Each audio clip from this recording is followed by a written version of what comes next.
What is up, guys? How we doing? First of all, I wanted to say thank you for being patient with me. I know I haven't uploaded much this week, and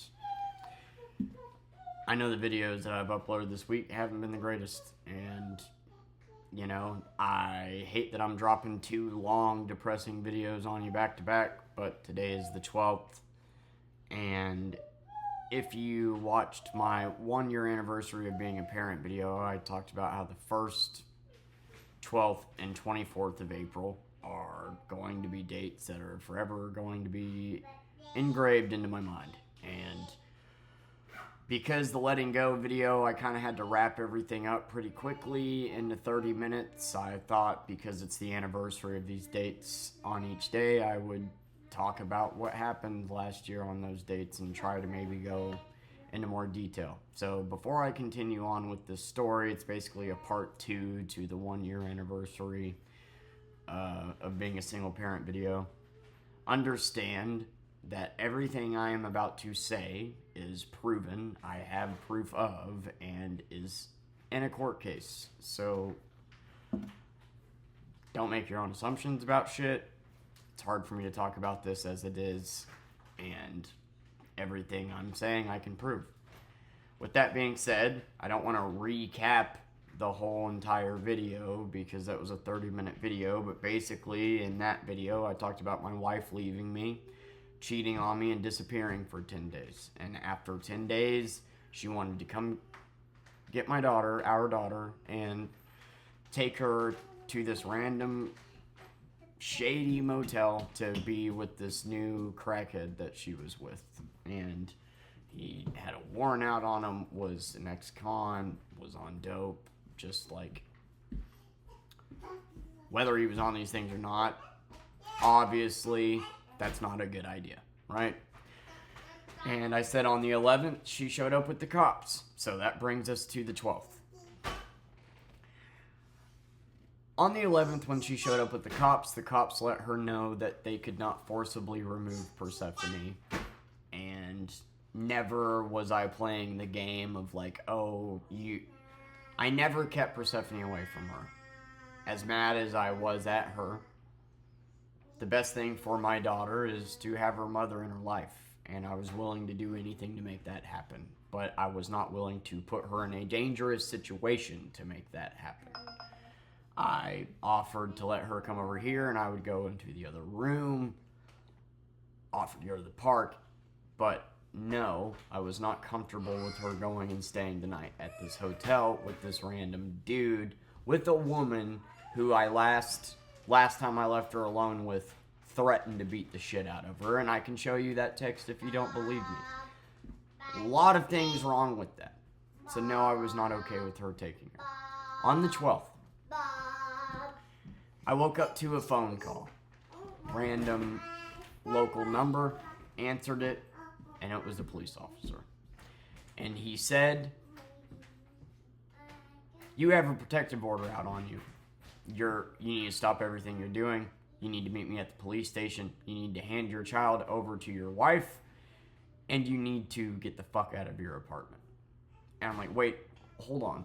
What are you talking about? He's like, "We have a protective order on you. You have been violent and dangerous towards your daughter and your wife." I'm like, well, no, I haven't. I haven't even seen her. She's been gone for 10 days.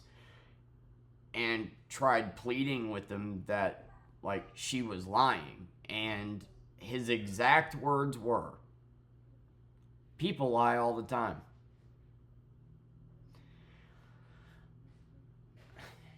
And he said it so callously and so just like, keep in mind, he's treating me like I'm guilty of these things when I'm not, and talking to me like I'm this piece of shit that's beating on his wife and daughter. And after he said people lie all the time, I started to get mad. God forbid I do that. And was like, wow, well, what a fucked system that is, that people can just lie to get a protective order. If anybody should be getting a protective order, it should be me getting a child protective order on her. Like, please. Like, she disappeared. I have not been violent towards anybody. I have taken care of this little girl basically since she was born without her mother's help, really. And you're basically telling me to hand her over to somebody that I know she's not safe with and to get out of my apartment that I'm paying for and she doesn't know how to pay bills. Like, there has to be another way. You're not understanding. You're putting her in danger. And no, nothing I can do. And said, if you run, blah fucking blah, the judge isn't going to like that and you need to get down here now. So when he called me, Persephone was eating breakfast. I went and I took pictures of the entire apartment. Took pictures of the fridge because it was freshly stocked with $700 worth of groceries. Took pictures of the fact that I just paid rent. Took pictures of the house, how clean it was. Just took pictures of everything, right? And took pictures of Persephone to show that there was no bruising, there's nothing. And, you know, took pictures of the house and all that shit and had to pack a bag real quick. And then he called me again. And where are you at? Where are you at? Rushing me. And I'm like, dude, you just called me. Not only told me I have to turn my daughter over to somebody that I know she isn't going to be in good hands with, but you just told me I have to leave my apartment and I don't know where the fuck I'm supposed to go. So can you give me a minute? Can I pack? Can you get off my ass? I'm not going to run, but I also need to pack some shit, right? And literally, he called me a total of 4 times because he thought I was going to run, I guess. I guess it's a crazy thought that maybe somebody whose world just got turned upside down, that maybe you need to let him pack his shit. So basically, I was only able to grab a handful of clothes and my PlayStation because I knew I was going to need something to zone out on. And most of that time was spent cleaning her up after breakfast, getting her changed and ready. And I knew she didn't understand, but I got down on one knee and I told her how much I loved her and that the next couple weeks that they were going to be confusing and that this isn't my choice, that I love you and I will be back. As God is my fucking witness, I will be back. At the end of the day, I was happy that she was going to be in the apartment. Like, if it came down to I have to hand her to her for her to just leave or, you know, hand her over and let her be in the apartment, I would pick me leaving the apartment because then she doesn't have to change her environment, you know. Yes, I'll be gone and she's going to notice that, but she doesn't have to stay anywhere odd because she doesn't do very good overnight at other places and even with me. And so I was glad that she was going to at least be here at the end of the day. Are you okay? Sorry. So I went down to the police station and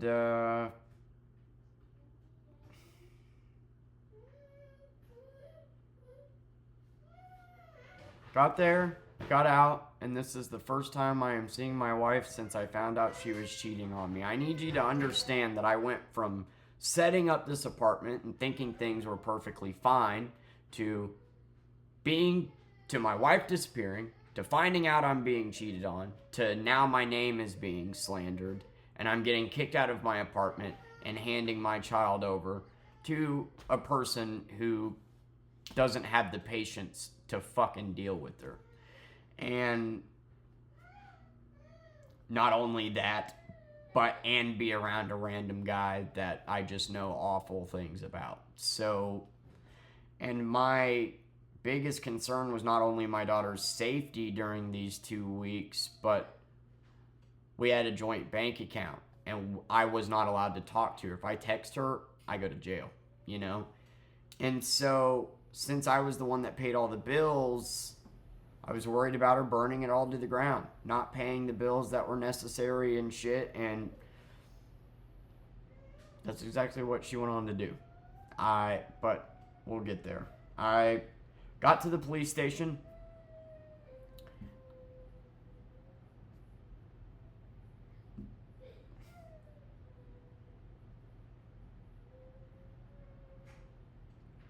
I was not on anxiety medicine yet. I was having a full-blown panic attack. I was fucking visibly shaking. And got Persephone out and handed her to her mom. And I shit you not, Persephone wasn't even happy to see her mom. She just turned around and looked at me like, what? Like just with concern in her eye. And there was nothing I could do. And then Ariana proceeded to say in front of the cop, you can pick her up next week.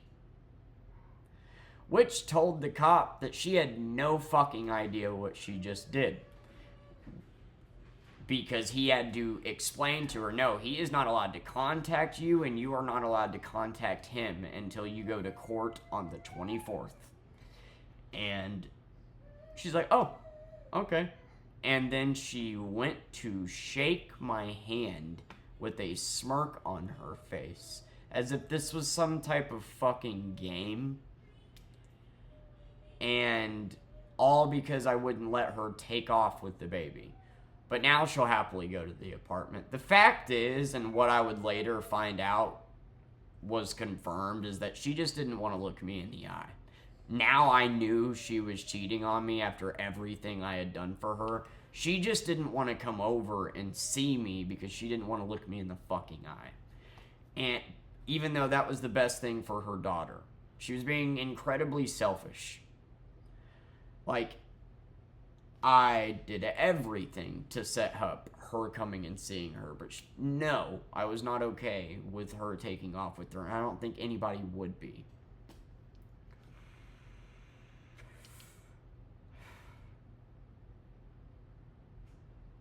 Then she tried getting the car seat out of the car, and she couldn't do it. Imagine the fuck out of that. And I needed to help her.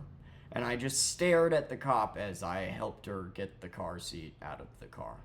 I'm like, yep, okay, this is who you're having me hand the baby to, way to protect and serve. That's not meant to be a dig at cops. There's good cops out there, and I understand that they're just following the court order, but the whole treating me like I'm guilty of something I'm not, and the fact that you can just lie to get these things, and not only can you, but it happens so often that that's their reaction, is just, yeah, people lie all the time, you'll deal with it in court, is just fucking crazy to me.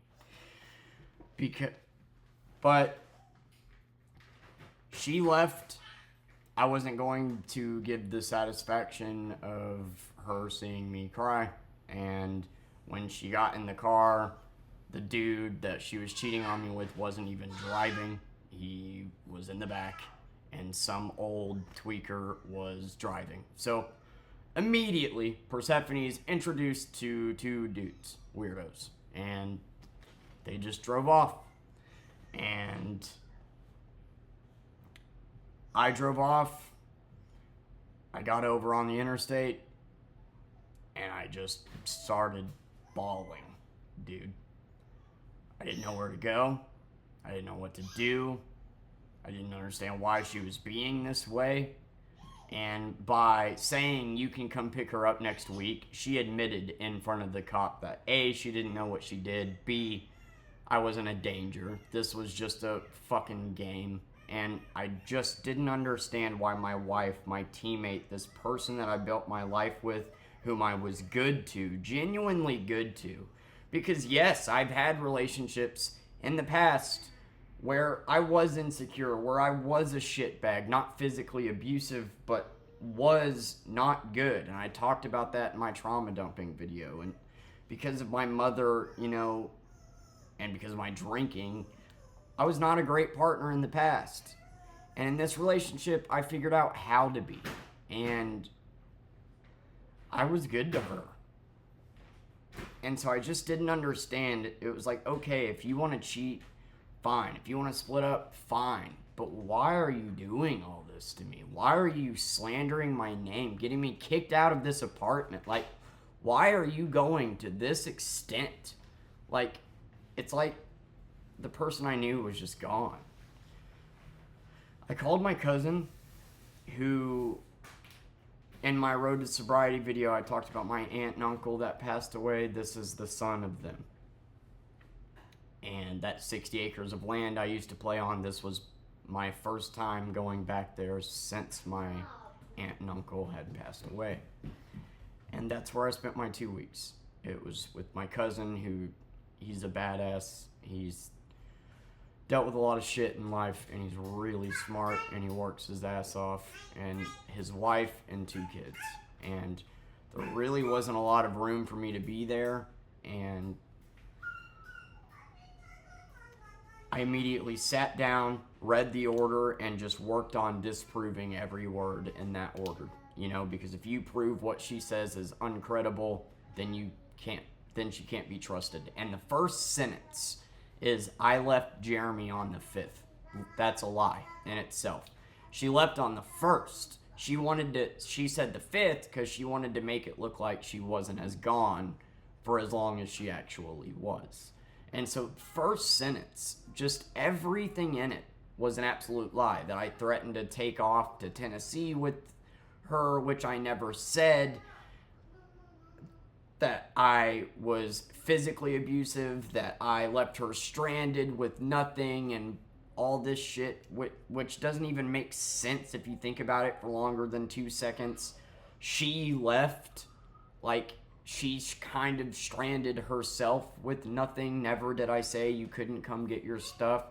I actually dropped some stuff off for her as a favor, because I knew when she left, she only had one outfit on. So, just all lies. And I knew I could prove that in court. And then I got the lawyer, and then he broke the news to me that, well, actually, on the 24th, you're not going to, this isn't a prove your innocence date. That all that's going to happen is she's going to be asked, do you want to keep up this order? She's going to answer yes or no. If no, things go back to normal. If yes, then we go to trial in 5 weeks, and then you prove it wrong. Or prove your innocence. So, that made me have more of a panic attack, because it was just like, okay, so if she just simply says yes, then that's 5 more weeks of this. Even though I know I'm innocent and I can prove I'm innocent, that 5 more weeks of this. And those 2 weeks, man. Not to mention that day. Felt like an eternity. I felt like my skin was crawling every day. I felt like it was on fire. I could not sleep. I could not eat. I paced around the land and played Spider-Man 2, and I just could not think straight. All I could think about was what was going on. Is my daughter okay? Because obviously now that she's going to the apartment, she's going to bring dude into the apartment. And all the cops did is handed my daughter to somebody that was not mentally or physically capable of taking care of her, and allowed my wife to get fucked in my bed that I paid for. That's all the police did. So, excuse me if I have kind of a disdain towards the police in this town, because whether they were just following orders or not, that phone call caused me PTSD for months to come, because every day I was just expecting a fucking random call of, oh, get your shit and get out.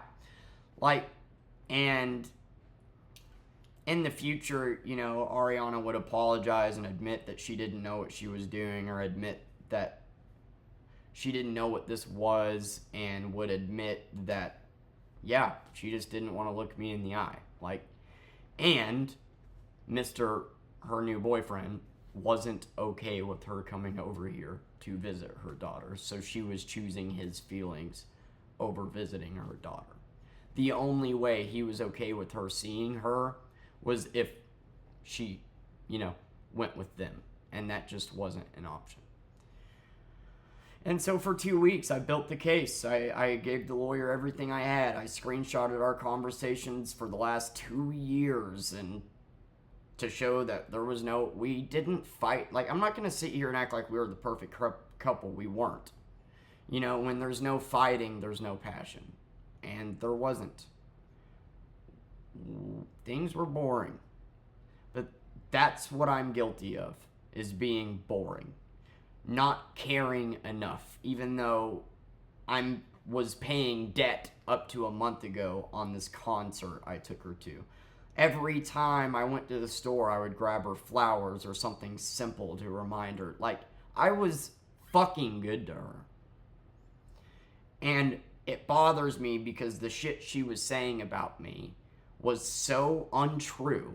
But if my exes were to look at it, they'd go, yeah, I could believe that. And it took such work and self-awareness to make me a better me.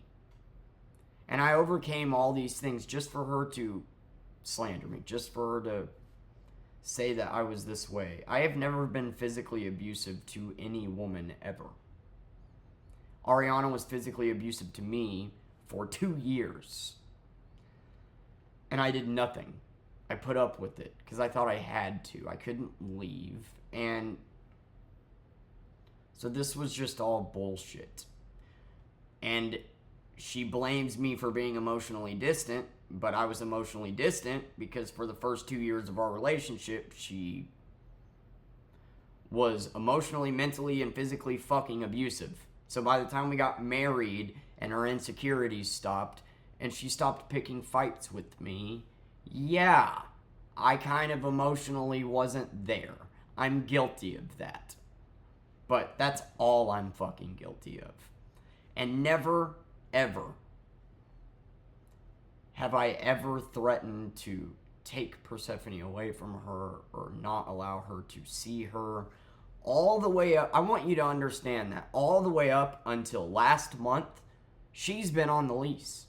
She could have literally came here at any point this last year, and I wouldn't have been able to stop, even if I wasn't okay with it.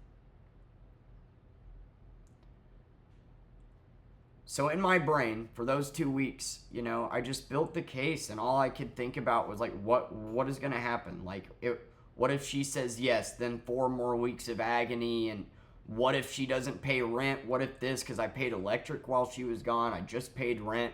She pulled $1,000 out of the bank, which was meant for rent, and I knew she was going to spend it. So if I wasn't going to be allowed back home for a total of 7 weeks, that was long enough for Ariana to burn everything to the ground. Not pay rent, not pay electric, not pay this shit. And I was worried about that and Persephone, and that we were both going to lose her. That you've painted me as this abusive, controlling asshole. You're the abusive, controlling asshole. Now you got her kicked out of our apartment because you didn't pay rent. Now we're homeless. Like, you're risking us both losing her. But I just kept telling myself, like, no. There's no way she's going to keep it up. Because A, she admitted that she didn't know what she was doing. And B, the entire time this little girl has been alive, this woman has not taken care of her. She got home and would stare at her phone. When Persephone tried playing with her, she would get annoyed. Anytime Persephone was alone with her, she would text me threatening her. She was horrible to her. I had to step down from a fucking $50,000 a year job to work for DoorDash so she could get out of the house because she was miserable as a stay-at-home mom. A lot of relationships are compromised, but I seem to be the only fucking one compromising. And, like, the driving hope that kept me alive was she is going to see not only how hard it is to take care of the baby all day, but I guarantee you that baby is freaking out right now because I'm all she knows. I have taken care of her entire life, and you just removed me from the situation and replaced me with a tweaker and thought she wouldn't notice. And apparently, that's exactly what fucking happened because she dropped the order on the 24th, handed my daughter back, and joked that she was a cock block. Now, I'm not going to talk about the 24th because I'm going to make a video about the 24th on the 24th because that is another traumatic day, despite her dropping it, because she just had to keep mentally torturing me. And the 24th was probably, I'm not going to say the hardest day out of all these days. The 12th was definitely the most heartbreaking. And those 2 weeks were pure agony. I wanted to run my car into a fucking tree. But just the hope, man, just stay calm, just build your case, and hope that she's going to drop it because she knows good and damn well she is not responsible enough to take care of her on her own. And that's what she did. And when she did, she talked about how she felt so bad and that the baby was crying the whole time and she didn't know what to do. She just wanted her dad, and that she felt like a terrible mom. I shit you not. These are words she actually said. I have them on text, too. Like, yeah, dude, what did you expect? Like, you wanted me out of the picture, you got it. Of course you weren't thinking about how that would affect her. You were only thinking of your fucking self, just like you always do. And I was trying to protect her. This was never you can't see your daughter. It was, you can't take off with her to be in this random hotel with this random creep. I think that's reasonable.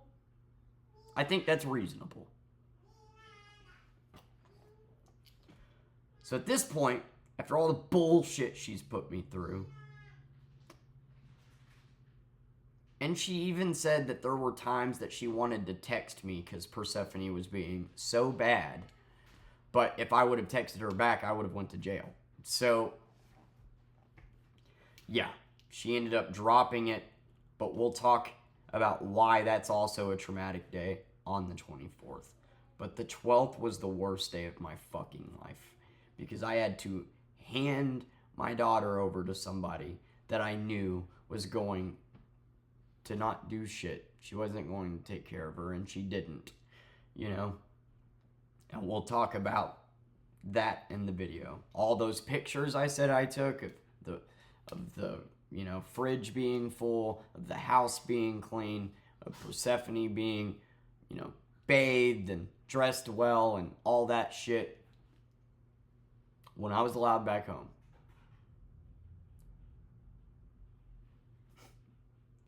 She blew the money that was supposed to be for rent. I paid electric when I wasn't even home and all the other bills, all the debts, and blew the rent money. Dropped it on the 24th, which was good. It's because of that. It's because I was able to see my daughter that I was able to have the strength to deal with the shit that I had to deal with what followed that day. And we'll talk about that on the 24th. But this was awful, and I hope nobody ever goes through it again. And I'm lucky because had that woman said yes, I would have kicked her ass in court. She knows it. I know it. But it still would have been 5 more dreadful weeks of not being able to go home. And I can't help, since the cops talked about how common it was for this to happen, I can't help but wonder how many guys out there weren't as lucky as me.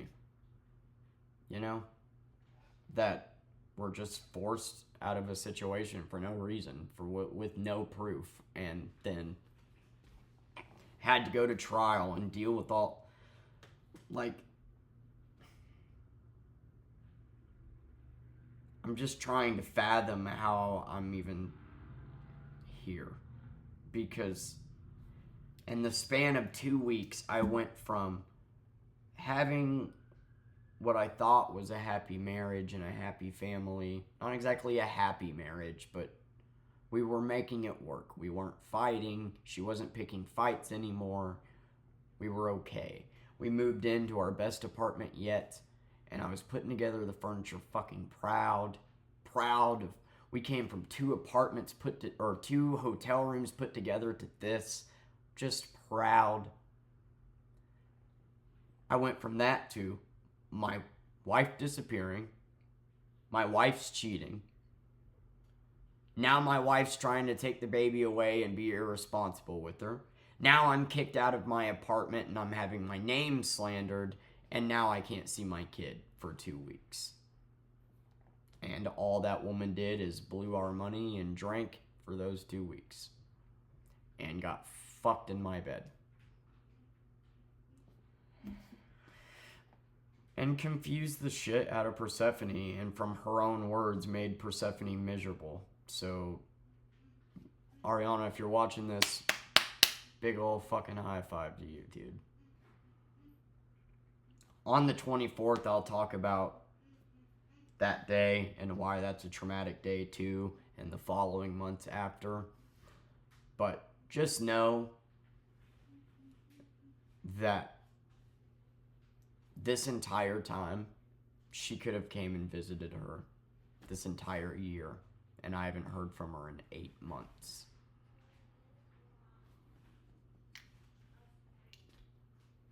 It's my fault.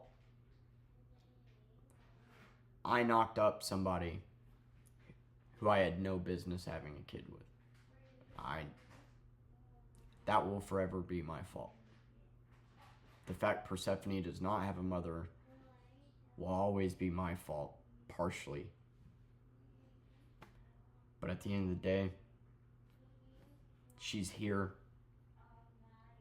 and she's a blessing, and she's beautiful, and she's so happy, and I've done a good job raising her thus far. And I somehow held it together for her. And the 24th and all the bullshit that came after that somehow held it together through that. And we'll talk more about that on the 24th. But those 2 weeks, all I could think about was crashing my car into a tree.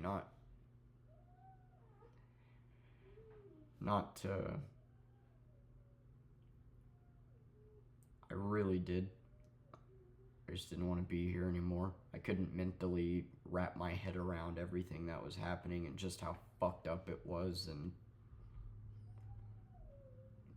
I just wanted to be by her so bad. And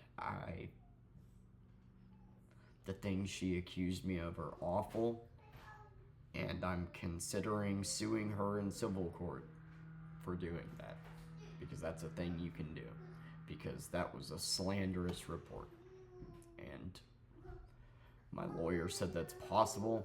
I don't know if we should bother, but there's no point. She's already admitted that she lied on it. I have that in text too, and we'll discuss that on the 24th. Everything that came following and everything that she admitted to. But that's what happened on the 12th.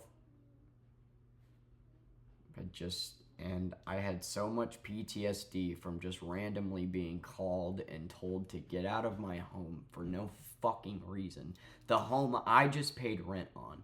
The home I just stocked full of groceries. The home I'm not the one who abandoned for 10 days.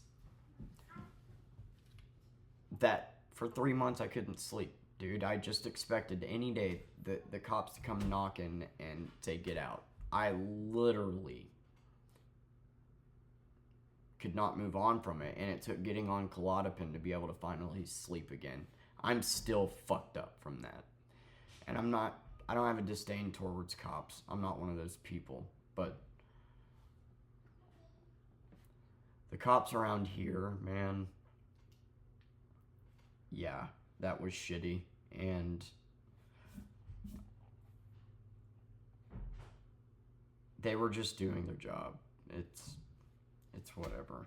But since then, there's been like multiple incidents with a Jeremy that's a neighbor, and they keep confusing him with me, and like I got more reasons to not like the cops around here, but it's not worth going into. This video's long. This video's important. It's important to talk about. And it's a fucking miracle I didn't relapse. It's a fucking miracle that I hung in there and just focused on winning the case, because I just knew, I just had a feeling she would drop it, that she wouldn't be able to handle it, and Persephone would be bad the whole time. The reality is Persephone cried and her mom didn't know how to deal with it. That's the fucking reality of it. See, when Persephone cries, I know how to deal with it. I play with her all goddamn day, because her laugh brings me more joy than anything else in this world. And whatever fucking bone that you're supposed to have, the motherly instinct that you're supposed to have, she was born without it. And keep in mind, this is her 4th kid. This is my 1st. This is her 4th. That she has nothing to do with.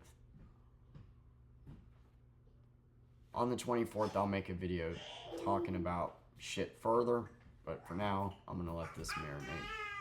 I appreciate those of you that have watched, and tomorrow, I'm going to try to post a silly video. I love you guys. I'm starting to get into this groove with work now, and I'm hoping I'll be in a better headspace for videos, and I appreciate your patience, and I love you. Bye.